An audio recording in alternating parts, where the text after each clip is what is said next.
সুপ্রিয় দর্শক মন্ডলী, আসসালামু আলাইকুম। সবাইকে আমন্ত্রণ জানাই রাজ টিভির নিয়মিত আয়োজন ফ্রাইডে নাইট উইথ রিমোটোলজিস্টের। দর্শক, আজ 101তম পর্ব। আপনাদের সাথে আছি আমি ডাক্তার শারমিন নাহার স্বর্ণা। আমরা আজ কথা বলবো দর্শক রিউমাটয়েড আর্থ্রাইটিস রোগ এবং আধুনিক চিকিৎসা নিয়ে। এই রোগটির আধুনিক চিকিৎসা সম্পর্কে অনেকে জানতে চান। এছাড়াও এই রোগটি সম্পর্কে বিস্তারিতভাবে অনেকে জানতে চান। তারা সকলেই চোখ রাখুন আমাদের আজকের এই আয়োজনে। দর্শক, আমাদের আজকের এই আয়োজনটির scientific partner Delta Pharma limited এবং পাওয়ার্ড বাই টফাসি টিউফাসি। আমাদের সাথে আজ বিশেষজ্ঞ চিকিৎসক হিসেবে যিনি আছেন, দর্শক আমি পরিচয় করে দিচ্ছি। আপনাদের সাথে আছেন ডাক্তার মোহাম্মদ কামরুল হাসান সজীব স্যার। তিনি MBBS, BCS health, MD rheumatology, ECRD Switzerland, rheumatology and medicine specialist, Dhaka medical college hospital, Dhaka. Sir আসসালামু আলাইকুম। আমন্ত্রণ জানাই আমাদের আলোচনায়। স্যার কেমন আছেন? ওয়ালাইকুম আসসালাম। জি, ধন্যবাদ আমন্ত্রণ জানার জন্য। ভালো আছি। আপনি ভালো আছেন? জি স্যার, আমিও ভালো আছি আলহামদুলিল্লাহ। স্যার আপনার ব্যস্ততার মাঝেও আমাদের জন্য সময় বের করেছেন আমার দর্শকদের পক্ষ থেকে, ডেল্টা ফার্মার পক্ষ থেকে এবং সর্বোপরি রাজ টিভি পরিবারের পক্ষ থেকে স্যার আপনাকে আন্তরিক কৃতজ্ঞতা জানাই। এবং দর্শকদের উদ্দেশ্যে বলতে চাই, দর্শক আমাদের লাইভ চলাকালীন সময়ে রিউমাটয়েড আর্থ্রাইটিস সংক্রান্ত যেকোনো প্রশ্ন, যেকোনো সমস্যার কথা যদি আমাদের জানানোর প্রয়োজন মনে করেন, আমাদের লাইভ চলাকালীন সময়ে আপনাদের নাম, বয়স এবং সমস্যার কথা বিস্তারিত লিখে কিন্তু জানাতে পারেন। আমাদের বিশেষজ্ঞ চিকিৎসক সমাধান দিবেন। এছাড়াও আমাদের এই লাইভটি বেশি, বেশি করে শেয়ার করে দিন যাতে আ যারা আসলেই এই রিউমাটয়েড আর্থ্রাইটিস এ ভুগছেন তারা উপকৃত হতে পারেন। দর্শক, আমাদের এই আয়োজনটি নিয়মিতভাবে আয়োজিত হচ্ছে বাংলাদেশ রুমাটোলজি সোসাইটি দ্বারা। আমি আর কথা না বাড়িয়ে আমাদের মূল আয়োজনে চলে যাই, মূল আলোচনায়। ডাক্তার মোহাম্মদ কামরুল হাসান সজীব স্যারের কাছে। স্যারের কাছ থেকে আমি শুরুতে একটু জেনে নিব, স্যার রিউমাটয়েড আর্থ্রাইটিস রোগটি কি? আচ্ছা, আসলে আমরা বলে থাকি যে আসলে এটা একটা বাতরোগ। সহজ বাংলা যদি আমি বলি, দুই ধরনের বাতরোগ থাকে। একটা হলো সিস্টেমিক, একটা হলো রিজনাল বা লোকাল। সিস্টেমিক বাতরোগটা হলো বিভিন্ন গিরাতে গিরাতে আক্রমণ করে এবং একই সাথে গিরার সাথে সাথে সে একই সাথে শরীরের বিভিন্ন অঙ্গকেও আঘাত করে। আর যেগুলো রিজনাল বাতরোগ সেটা হলো কোনো একটা স্পেসিফিক বা একটা নির্দিষ্ট জয়েন্ট বা দুইটা জয়েন্টকে আক্রমণ করে। রিউমাটয়েড আর্থ্রাইটিস হলো একটি সিস্টেমিক বাতরোগ, যেটি শরীরের বিভিন্ন গিরাকে বা জয়েন্টকে একই সাথে আক্রমণ করে এবং একই সাথে সে শরীরের বিভিন্ন অঙ্গকেও সে আক্রমণ করতে পারে। সুতরাং সহজ বাংলা যদি বলি, একটি সিস্টেমিক বাতরোগ যেটা শরীরের আসলে যে কোনো অঙ্গকে আঘাত করতে পারে এবং শরীরের বিভিন্ন জয়েন্টকে, সবচেয়ে বেশি যেটা আঘাত করে, বিভিন্ন জয়েন্টকে আঘাত করে জয়েন্টকে ধ্বংস করে দিতে পারে। এই জন্য এটি একটি ডিস্ট্রাকটিভ আর্থ্রাইটিসও বলা হয়। ধন্যবাদ স্যার। স্যার এই রোগটি আসলে কেন হচ্ছে? এর সাথে কি ইমিউনিটির কোনো সম্পর্ক আছে স্যার? আচ্ছা, ব্যাপারটা হলো এটি একটি অটো ইমিউন ডিজিজ। আমরা আসলে অটো ইমিউন ডিজিজকে যদি বাংলায় বলি, সহজ বাংলায় যদি বলে থাকি যে আসলে আমাদের শরীরে যখন কোনো রোগ জীবাণু ঢুকে, সেই রোগ জীবাণুকে বের করে দেওয়ার জন্য বা মেরে ফেলার জন্য শরীরে কিছু রোগ প্রতিরোধ ক্ষমতা, কিছু অ্যান্টিবডি ফর্মেশন হয় এবং তাদের কাজই হলো এই রোগ জীবাণুগুলো বা বাইরে থেকে কেউ কিছু ঢুকে তাকে মেরে ফেলা। রিউমাটয়েড আর্থ্রাইটিসের ক্ষেত্রে একটু ডিফারেন্ট ঘটনা ঘটে যে শরীরের তখন এই রোগ প্রতিরোধ ক্ষমতা যে অ্যান্টিবডিগুলো আছে, সে তখন নিজের শরীরের সাথেই ফাইট করে। নিজের শরীরের বিভিন্ন অঙ্গকে, জয়েন্টকে, সাইনোভিয়াল টিস্যুকে, লাংসকে সে শত্রু মনে করে এবং তার সাথে যুদ্ধ করে সেই জায়গাটাকে আক্রমণ করে। এই জন্য এটাকে বলা হয় একটা অটো ইমিউন ডিজিজ এবং এটা একটু মাল্টিফ্যাক্টরিয়াল। যে আসলে মাল্টিফ্যাক্টরিয়াল মানে যদি আপনি বলেন যে কোনো স্পেসিফিক কারণ আছে যে এই একটি কারণে এই রোগটি হয়, আসলে ব্যাপারটি এরকম না। বিভিন্ন কারণের সংমিশ্রণে আসলে এই রোগটি হয়। যেমন জেনেটিক ফ্যাক্টর থাকে, এনভায়রনমেন্টাল ফ্যাক্টর থাকে, আমাদের বডির ওয়েট, এছাড়াও বিভিন্ন ফ্যাক্টর আছে যে ফ্যাক্টরগুলো একসাথে মিলিত হয়ে এই রোগটি আসলে তৈরি করে বডিতে।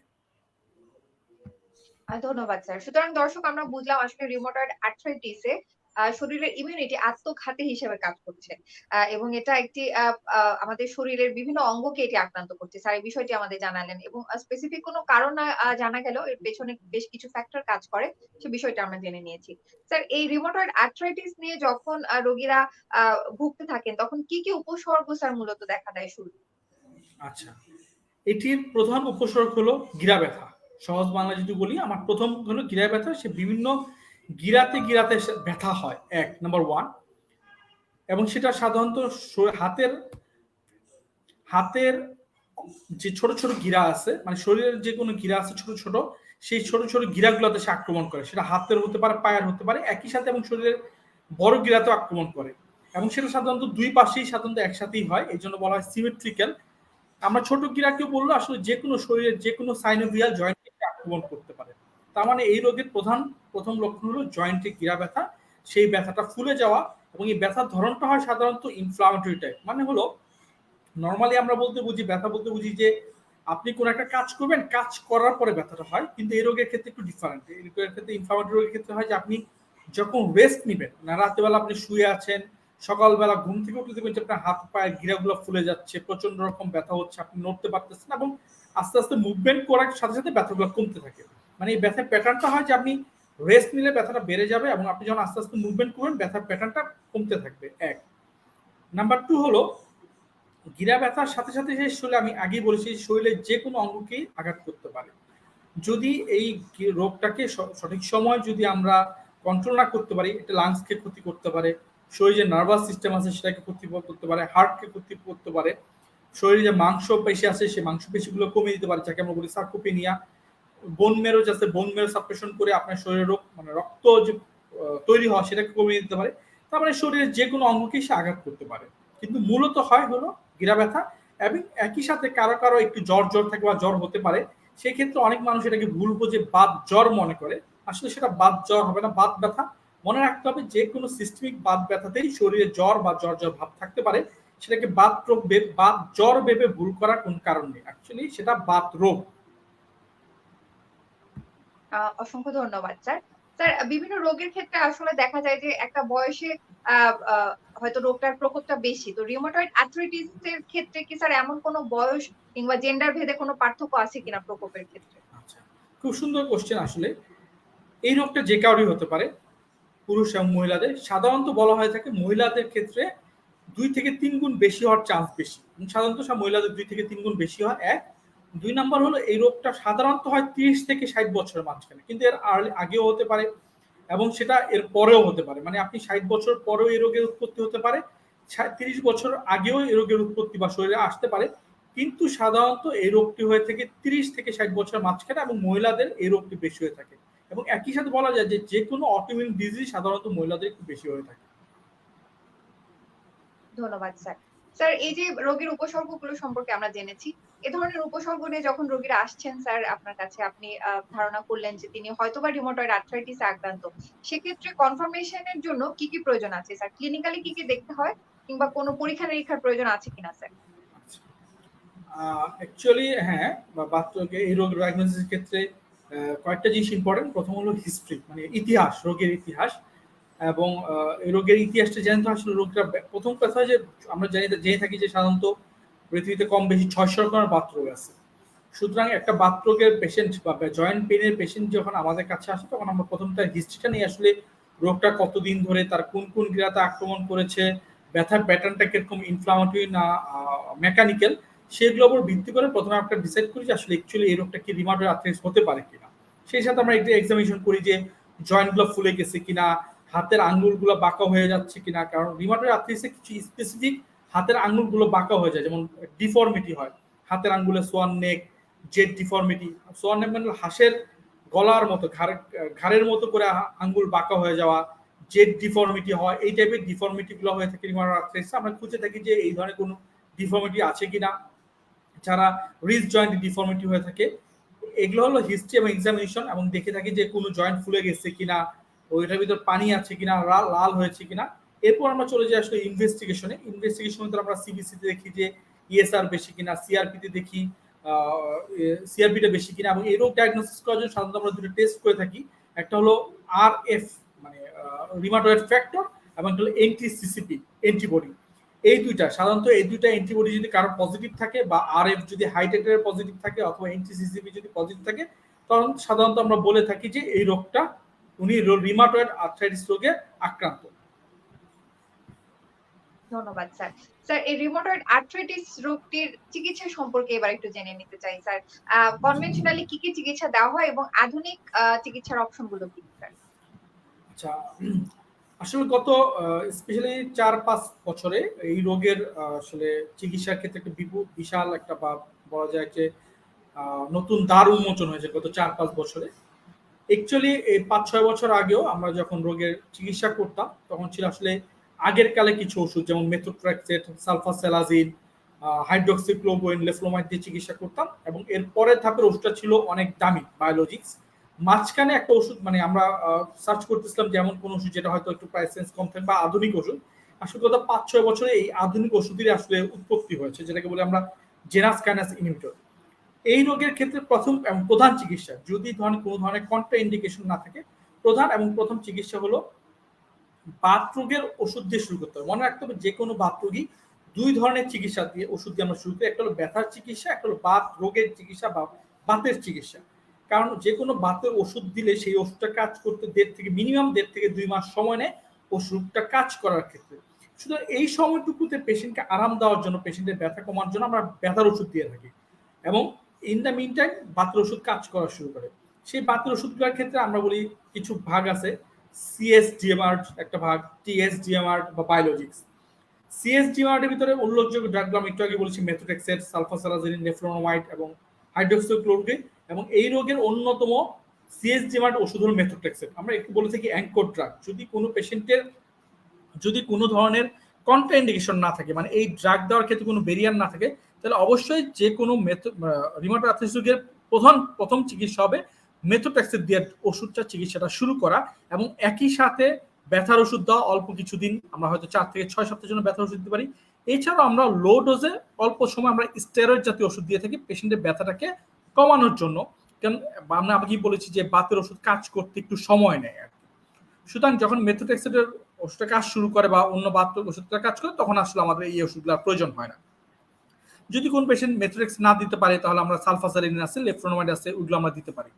এবং এই ওষুধগুলো যদি ফেইল হয় তখনই আসলে আমাদের পরবর্তী আধুনিক যে ওষুধগুলো আমরা বলি যে জেনাস কাইনাস ইনহিবিটর, যেমন টোফাসিটিনিব, উপাটাসিটিনিব, বারিসিটিনিব এবং বায়োলজিক্স বিভিন্ন ধরনের ড্রাগ আছে যেমন আপনার ইটানারসেপ্ট, অ্যাডালিমুম্যাব, টসিলিজুম্যাব, রিটুক্সিম্যাব, এরকম বিভিন্ন ধরনের আধুনিক চিকিৎসা বর্তমানে বাংলাদেশে অ্যাভেলেবেল। এবং সবচেয়ে ভালো কথা যে পৃথিবীর উন্নত দেশে আমরা যে রাষ্ট্র যেগুলো বলি তাদের এখানে যে চিকিৎসাটা পাওয়া যায় বাংলাদেশেও ঠিক একই রকম এই রোগের চিকিৎসা অ্যাভেলেবেল। মানে বলা যায় যে পৃথিবীর অলমোস্ট সব চিকিৎসাই এই রিউমাটয়েড আর্থ্রাইটিস যত ওষুধ লাগে সবই বাংলাদেশে অ্যাভেলেবেল। অসংখ্য ধন্যবাদ স্যার। আমরা খুব গুরুত্বপূর্ণ একটি তথ্য জেনে নিলাম। দর্শক আসলে প্রাইমারিলি যে কনভেনশনাল যে চিকিৎসাটা দেওয়া হয় এটা যদি ফেইল করে সেক্ষেত্রে কিন্তু আধুনিক চিকিৎসা দেওয়ার সুযোগ আছে এবং এই আধুনিক চিকিৎসা সেবাটা একেবারে বিশ্বমানের, যেটা আমাদের দেশেই কিন্তু অ্যাভেলেবেল। আমরা চাইলেই এই সেবাটা নিতে পারছি। সুতরাং এটা আমাদের জন্য অনেক বড় একটি ব্লেসিং। এবং দর্শক আমরা চিকিৎসা সম্পর্কে জেনেছি এবং আধুনিক চিকিৎসা সম্পর্কে জেনেছি। স্যারের কাছ থেকে এবার একটু দর্শক জেনে নিব। স্যার, এই যে আধুনিক চিকিৎসা নিচ্ছে রোগীরা, স্যার এক্ষেত্রে কোনো সতর্কতার প্রয়োজন আছে কিনা? মানে ওষুধটি দেওয়ার পূর্বে স্যার কিছু দেখে নেওয়ার আছে কিনা? স্যার এই ব্যাপারে একটু জেনে নিন। অবশ্যই মাথায় রাখতে হবে যে বাত রোগের ওষুধগুলো একটু শক্তিশালী ওষুধ। বাত রোগের ওষুধগুলোর ক্ষেত্রে সাধারণত আমাদের শরীরের আমি আগে বলেছি যে আমাদের শরীরের রোগ প্রতিরোধ ক্ষমতা যখন একটু বেশি অ্যাক্টিভ হয়ে যায় এবং শরীরের বিভিন্ন নিজের অঙ্গকে আক্রমণ করে তখনই আসলে এই রোগটি সাধারণত হয়ে থাকে। সেই ক্ষেত্রে এই জন্য আমরা সাধারণত বাত রোগের ওষুধগুলো এরকম ভাবে যে শরীরের রোগ প্রতিরোধ ক্ষমতা কিন্তু সে কমিয়ে দেয়, কিছুটা হলেও সে রোগ প্রতিরোধ ক্ষমতা কমিয়ে দেয়।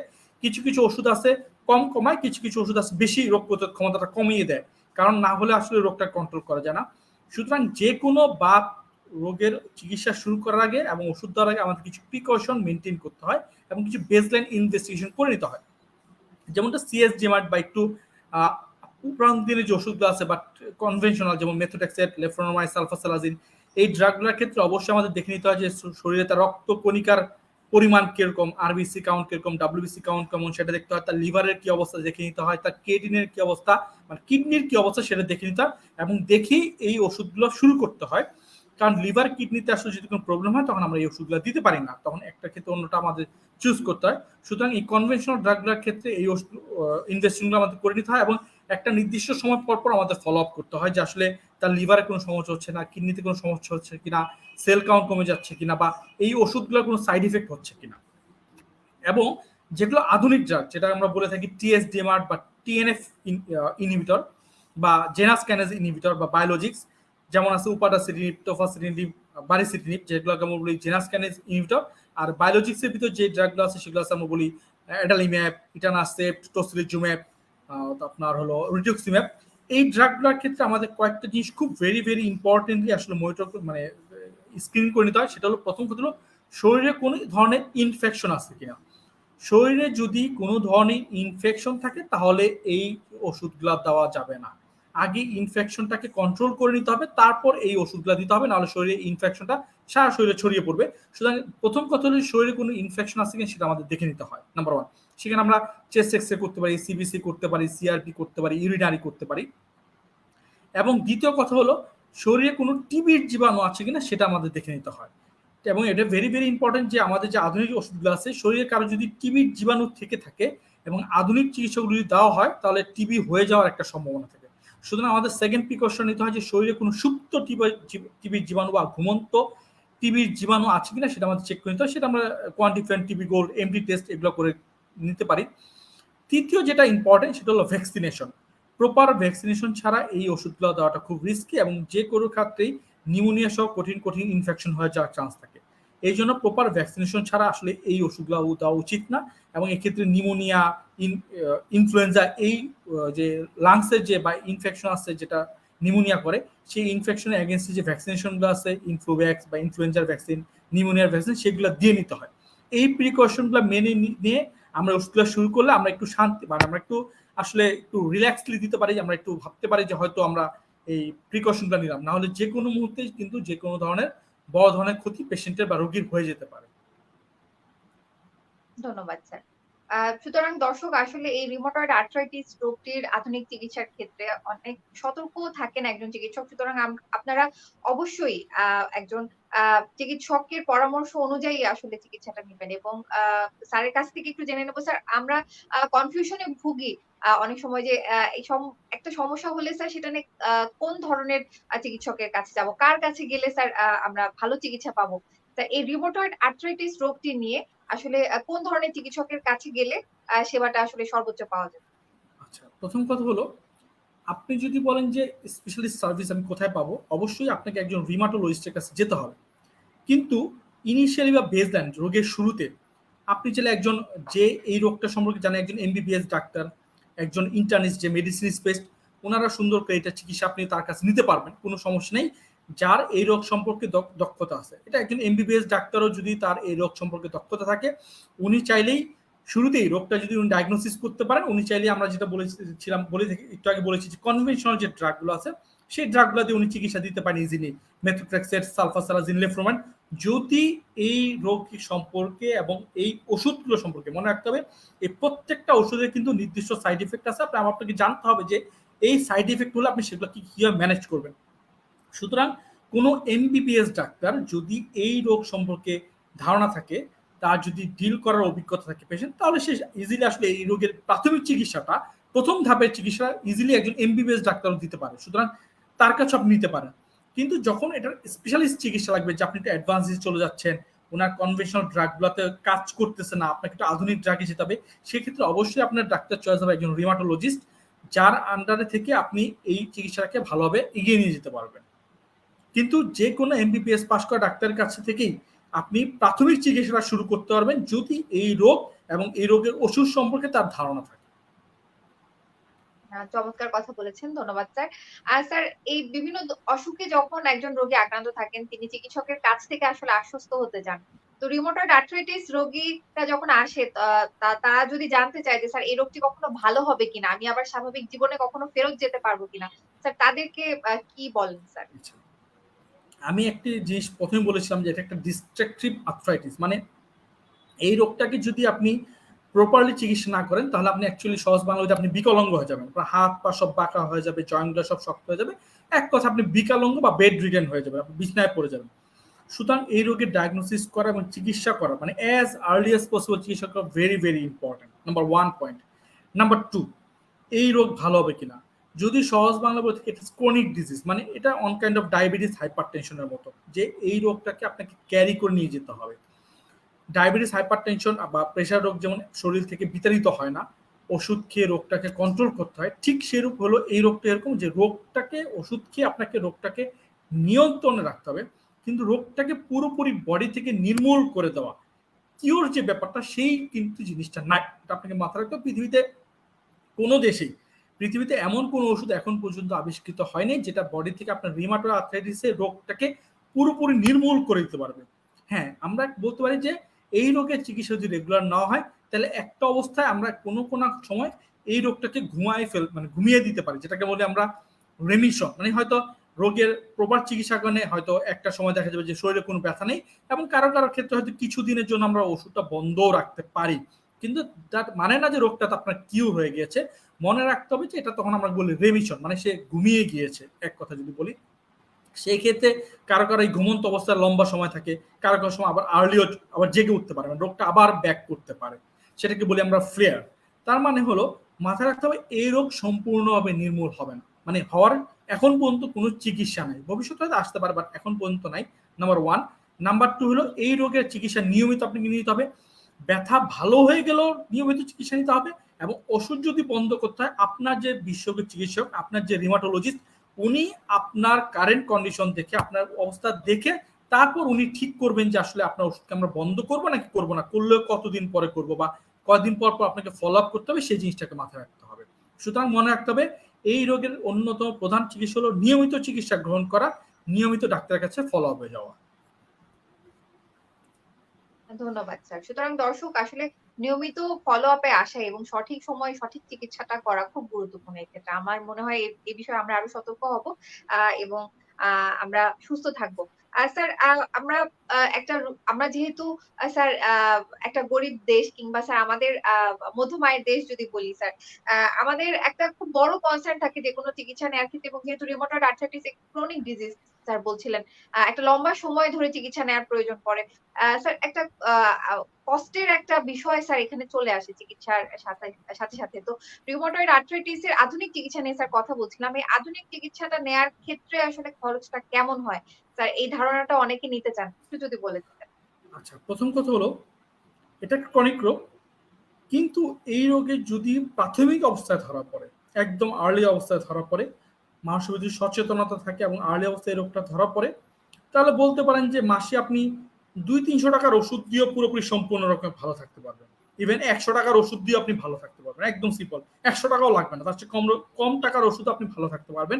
কিন্তু শর্ত হলো খুব আর্লি রোগটাকে ডায়াগনোসিস করতে হবে। আপনার ব্যথা হওয়ার সাথে সাথে আপনাকে একটু রিমাটোলজিস্টের শরণাপন্ন হতে হবে, এবং উনি যদি আর্লি এই রোগটাকে ডায়াগনোসিস করতে পারে 100 টাকার ওষুধ মাসে আপনি একদম ভালো থাকতে পারবেন, মানে একদম সিম্পল। এবং প্রচুর রোগী আছে আমাদের যারা একদম সিম্পল মেথোট্রেক্সের ওষুধ, যে ওষুধের দাম খুবই মিনিমাম, এবং এই এক মেথোট্রেক্সের ওষুধ দিয়ে তারা বছরের বছর ভালো থাকে। এবং সেক্ষেত্রে আমাদের শুধু 4 থেকে 5 মাস পর পর বেসিক 3টে ইনভেস্টিগেশন আছে করতে হয়, এবং সেটার খরচ আপনার যদি আপনি একটু সরকারি হাসপাতালে দিয়ে করেন হয়তো 400-500 টাকা, একটু প্রাইভেটে করলে হয়তো 800 থেকে 1000 টাকার মতো খরচ যাবে। তার মানে আপনি যদি প্রাথমিক অবস্থায় চিকিৎসা নেন প্রতি মাসে 100 টাকা, এবং প্রতি 5-6 মাস পর পর আপনার 1-1.5 টাকা খরচ করলে আপনি ভালো থাকতে পারেন। কিন্তু সমস্যাটা ম্যাক্সিমাম ক্ষেত্রে রোগীগুলো আসে আসলে সচেতনতার অভাব, বা আমাদের দেশের রিমাটোলজিস্টের সংখ্যা একটু কম, একটু ডিপ বা একটু গাঢ় হয়ে দেখা যায় জয়েন্ট ডিস্ট্রাকশন হয়ে, সেই ক্ষেত্রে আসলে রোগীর কস্টিংটা, ইনিশিয়াল কস্টিংটা বেড়ে যায়। কারণ রোগীর রোগটাকে কন্ট্রোল করার জন্য প্রথম ধাপে আমাদের বেশি ধরনের একটু অ্যাগ্রেসিভ হতে হয়। সেই ক্ষেত্রে বিভিন্ন ধরনের পরীক্ষা নিরীক্ষা করতে হয়, বিভিন্ন ওষুধ দিতে হয়, জয়েন্ট ইনজেকশন দিতে হয়। সেক্ষেত্রে ইনিশিয়াল ইনভেস্টিগেশন বা খরচটা এককালীন খরচটা বেশি হয়ে যায়। কিন্তু পরবর্তীতে রোগটা যেন আবার কন্ট্রোলে চলে আসে তখন কিন্তু খরচটা আবার আলটিমেট আস্তে আস্তে কমতে থাকে। এবং যদি আপনি আধুনিক চিকিৎসা বলেন, আধুনিক চিকিৎসার খরচটা আসলে খুব বেশি না। এটা আমাদের জন্য একটা ব্লেসিং যে আমরা খুব কম টাকা ওষুধ পাই। আধুনিক চিকিৎসার ভিতরে যেটা মুখে খাওয়ার ওষুধ, যেটাকে আমরা বলি জেনাসক্যান ইনহিবিটর, সেটা আসলে মাসে 1200 টাকা থেকে শুরু করে 3টা ওষুধ আছে। যদি কেউ বারেসিটিনিবে ভালো থাকে হয়তো তা ওনার মাসে 1200 টাকার মতো খরচ যাবে। কেউ যদি টোবাসিনিডিবে ভালো থাকে মাসে হয়তো 2.5 থেকে 3000 টাকার মতো খরচ যাবে। কারো যদি উপাটাসিটিনিবে ভালো থাকে, কন্ট্রোল হয়, সেক্ষেত্রে তো মাসে 7 থেকে 7,500 টাকার মতো খরচ যাবে। এইটা হলো আধুনিক ওষুধের, যেগুলো মুখে খাওয়ার ওষুধ সেগুলোর কস্টিং। আর এর চেয়ে আধুনিক যেটা আরো উন্নত, যেটাকে বলি আমরা বায়োলজিক্স আর কি, যেটা মুখে খাওয়ার ওষুধ না, ইনজেক্টেবল, সেটা খরচটা একটু বেশি। সেক্ষেত্রে মিনিমাম খরচ, ন্যূনতম খরচ মাসে আপনার 22,000 টাকা ন্যূনতম খরচ। সেটা অনেক টাইপের বায়োলজিক্স আছে, সেটা আসলে ডিপেন্ড করে ধাপে ধাপে। এটা লাখ টাকার ওষুধের দামও আছে। আসলে এটা নিয়ে ভয় পাওয়ার কিছু না। আমি আবার বলছি প্রথমে যে মিনিমাম 100 টাকার ওষুধ দিয়েও পেশেন্ট ভালো থাকতে পারে। সুতরাং এটা ডিপেন্ড করবে পেশেন্টের কস্টিংটা কেমন, সেটা ডিপেন্ড করে পেশেন্ট আমাদের কাছে কোন স্টেজে এসেছে এবং তাদেরকে আমরা কোন স্টেজ পাইছি, তার জয়েন্টের কি অবস্থা, তার আসলে কোন কোন অঙ্গে আঘাত বসে, তার শরীরের ভিতরের অঙ্গকে সে আক্রমণ করেছে কিনা, এই প্রত্যেকটা পয়েন্ট উপর ডিপেন্ড করে আসলে কস্টিংটা ডিপেন্ড করে। যত বেশি ডিজিজটা বেশি গাঢ় হবে, বিভিন্ন অঙ্গকে আঘাত করবে, জয়েন্টকে আঘাত করবে, তার খরচ তত বাড়ে। যত আর্লি স্টেজ আসবে তত মিনিমাম খরচেই আসলে চিকিৎসা সম্ভব। অসংখ্য ধন্যবাদ স্যার এই গুরুত্বপূর্ণ কথাটি আসলে দর্শকদের জানানোর জন্য। সুতরাং দর্শক, আমাদের সচেতনতার কোনো বিকল্প নেই। আমরা যত সচেতন হব, যত আ আ আর্লি আমরা রোগটিকে নিয়ে আমাদের চিকিৎসকের পরামর্শ নিব, তত কিন্তু আসলে আমরা সহজে ভালো থাকবো, কম খরচে ভালো থাকবো। স্যার, আমি দেখতে পাচ্ছি আমাদের অনেক দর্শক আছেন যারা প্রশ্ন করেছেন, বিভিন্ন ধরনের প্রশ্ন করেছেন স্যার। আমি একটু ২-১ টি প্রশ্ন নিতে চাই। আব্দুল সালাম তিনি লিখেছেন, "স্যার, আমার ঘাড়ে ব্যথা, ঘাড় ঘোরাতে কষ্ট হয়।" স্যার, যদি একটু অল্প কথায় সমাধান দিয়ে দিতেন। আচ্ছা, আসলে ঘাড়ে ব্যথার অনেক কারণ আছে, অনেক কারণ। আসলে যদি বলা যায় ঘাড়ে ব্যথা, যদি আমি এখন শুধু হয়তো ১০-১৫টা কারণ বের হয়ে যাবে। এটা আসলে অনেক কিছু উপর ডিপেন্ড করে যে আসলে উনি কি কাজ করেন, ওনার বয়স কত, উনি কোনো ব্যথা পেয়েছেন কিনা, ঘাড় ছাড়া ওনার কোনো ব্যথা আছে কিনা, উনি একটা বলেছে কতদিন ধরে ব্যথা, এই ব্যথাটা কি ইনফ্লামেটরি না মেকানিক্যাল, অনেক কিছু উপর ডিপেন্ড করে। যদি সিম্পল মেকানিক্যাল হয় তো আমরা কিছুদিন ব্যথার ওষুধ খেয়ে ভালো থাকতে পারবো, হয়তো ভালো হয়ে যাবে। মাসেল স্পেন বা টমার ক্ষেত্রে এই জিনিসগুলো হয়। যদি ইনফ্লামেটরি ডিজিজ হয় সেক্ষেত্রে আমরা দেখতে পাচ্ছি কোন ইনফ্লামেটরি ডিজিজ বা কোন বাত রোগের জন্য হচ্ছে। সেটা কি সাধারণত রিমাটো আর্থ্রাইটিসের জন্য ঘাড়ে ব্যথা হতে পারে, সবচেয়ে কমন হয় স্পন্ডালো আর্থ্রাইটিস, সেটার জন্য হতে পারে। সুতরাং আসলে কারণটা বের করা খুব জরুরি। যদি এটা শর্ট ডিউরেশন হয়, অথচ ওনার হয়তো 7 দিন, 8 দিন, 10 দিনের জন্য ব্যথা হচ্ছে, তখন হয়তো উনি সিম্পল ব্যথার ওষুধ, যেটা আমরা বলি 2 থেকে 3 সপ্তাহ ব্যথার ওষুধ খেয়ে দেখতে পারেন। যদি ব্যথা ইমপ্রুভ না হয় তাহলে অবশ্যই নিকটস্থ রিউমাটয়েডের সাথে যোগাযোগ করতে হবে। অসংখ্য ধন্যবাদ স্যার সুন্দর সমাধান দেওয়ার জন্য, এবং দর্শক আপনাকেও আপনার মূল্যবান প্রশ্নের জন্য। স্যার, নিদ্রিতা সন্ধ্যা তিনি লিখেছেন, "লুপাস আর এএন এর মধ্যে পার্থক্য কি?" লুপাস এবং এএন এর ভিতর পার্থক্য, আচ্ছা ঠিক আছে। এটা যদি আমি সহজ বাংলায় বলি, একদম সহজ কথায়, জুলি, যার এএনএ পজিটিভ নাই তার আসলে লুপাস নাই। মানে এটা হলো একটা সহজ ভাষা যদি আমি বলি, আমি একদম সবার জন্য, কোনো পেশেন্টে যদি এএনএ নেগেটিভ থাকে ইউজুয়ালি আমরা বলি তার লুপাস নাই। কিন্তু এএনএ পজিটিভ থাকলে যে লুপাস সেটাও বলা যাবে না, কারণ অনেক বাত রোগেই এএনএ পজিটিভ হতে পারে। ইভেন একজন সুস্থ মানুষের দেহেও এএনএ পজিটিভ থাকতে পারে, একদম মিনিমাম পার্সেন্টের ক্ষেত্রে। সুতরাং এএনএ পজিটিভ মানেই বা লুপাস নয়, কিন্তু এএনএ যদি নেগেটিভ থাকে তাহলে আমরা বলে দিতে পারি তার লুপাস নাই। সুতরাং শুধু এএনএ পজিটিভ বা নেগেটিভ নিয়ে আপনার ভয় পেলে হবে না, আপনাকে দেখতে হবে যে আসলে আপনার কি কি সিমটম আছে, নাম্বার ওয়ান, এবং এর সাথে আর কি কি ইনভেস্টিগেশন আপনার শরীরে কোথায় কোথায় আপনার আক্রমণ করেছে, আদার্স ইনভেস্টিগেশন প্যারামিটার কি, সেগুলো দেখতে হবে।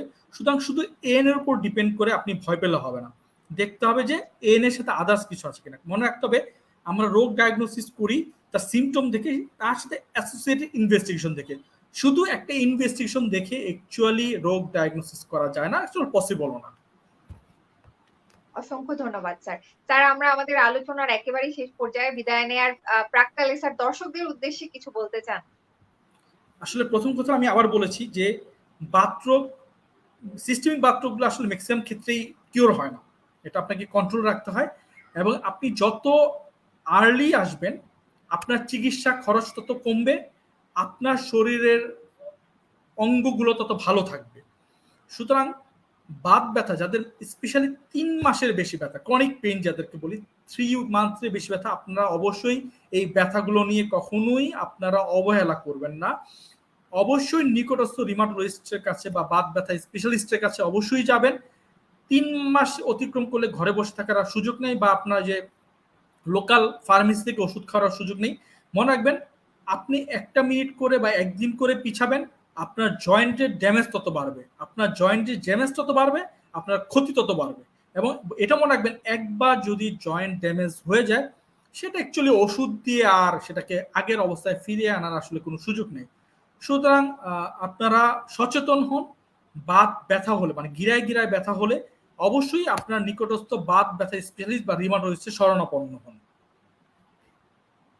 অসংখ্য ধন্যবাদ। আমি আবারও কৃতজ্ঞতা জানাই ডাক্তার মোহাম্মদ কামরুল হাসান সজীব স্যারকে। চমৎকার আয়োজনে স্যার আমরা অনেক কিছু শিখেছি আপনার কাছ থেকে। অনেক তথ্য পরামর্শ দর্শকদের সামনে উপস্থাপন করতে পেরেছি। স্যার আপনার সুস্বাস্থ্য এবং সর্বাঙ্গীন কল্যাণ কামনা করছি। দর্শক এতক্ষণ আমাদের সাথে যারা ছিলেন, যারা প্রশ্ন করেছেন, যারা দেখেছেন, আমি সবাইকে ধন্যবাদ জানাই। আশা রাখছি আপনারা সকলেই উপকৃত হয়েছেন। আমরা সবাই রিউমাটয়েড আর্থ্রাইটিস এর সাথে যে যুদ্ধ, বিশেষ করে যারা রোগী আছেন, তারা এই যুদ্ধে জয়ী হই। সেই প্রত্যাশা রাখছি এবং আমরা সকলে সুস্থ থাকি, ভালো থাকি। সেই আশাবাদ ব্যক্ত করছি। দর্শক দেখছিলেন ফ্রাইডে নাইট উইথ রিউমাটোলজিস্ট এর ১০১তম পর্ব, যেটি বাংলাদেশ রিউমাটোলজি সোসাইটি দ্বারা আয়োজিত এবং আমাদের scientific partner Delta Pharma limited, powered by টফাসি জুপাস্টিক।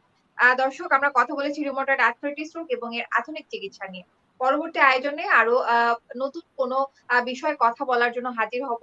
এই আশাবাদ ব্যক্ত করে দর্শক আজকের এই আয়োজন এখানেই শেষ করছি। আল্লাহ হাফেজ। You are watching Raj TV, Jagorone, Bangladesh. Please subscribe our channel.